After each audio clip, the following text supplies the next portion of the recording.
Di balik setiap tatapan mata, setiap kata lembut, dan setiap perhatian kecil yang tampak tulus, ada satu kenyataan yang jarang disadari banyak orang.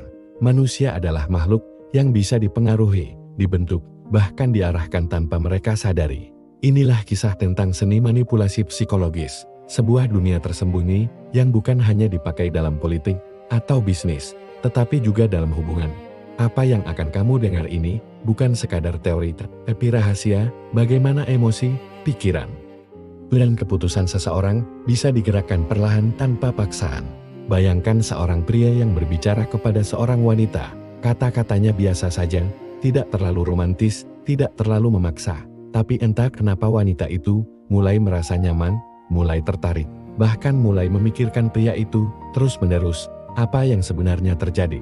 Jawabannya ada pada teori pertama, cognitive response. Dalam teori ini, bukan kata-kata yang paling menentukan, tapi apa yang terjadi di dalam pikiran si wanita. Setiap kalimat yang ia dengar memicu suara batin, sebuah dialog internal yang diam-diam menilai, menyaring, dan merespons. Pria yang memahami ini tidak akan berusaha memaksa, ia akan menanamkan emosi yang tepat, sehingga pikiran wanita itu sendiri yang membangun alasan untuk menyukainya. Disinilah manipulasi menjadi seni, bukan mengubah orang lain secara langsung, tetapi membuat mereka merasa bahwa keputusan itu datang dari diri mereka sendiri. Lalu masuk ke teori kedua, yang jauh lebih halus namun sangat kuat, reciprocity, atau hukum timbal balik. Pernahkah kamu merasa tidak enak menolak seseorang yang sudah berbuat baik kepadamu? Itulah kekuatan reciprocity. Seorang pria mungkin memberi perhatian kecil, membantu saat sulit, atau sekadar hadir di waktu yang tepat. Tanpa disadari, wanita tersebut mulai merasa memiliki hutang emosional, dan ketika pria itu meminta perhatian balik, wanita itu cenderung mengiyakan.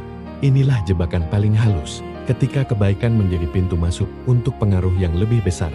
Namun, manipulasi tidak selalu terlihat indah. Teori ketiga, information manipulation, menunjukkan sisi yang lebih gelap.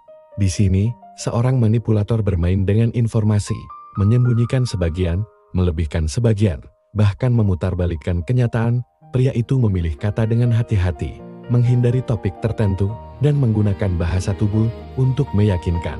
Wanita yang berada di dalam situasi ini perlahan kehilangan pijakan.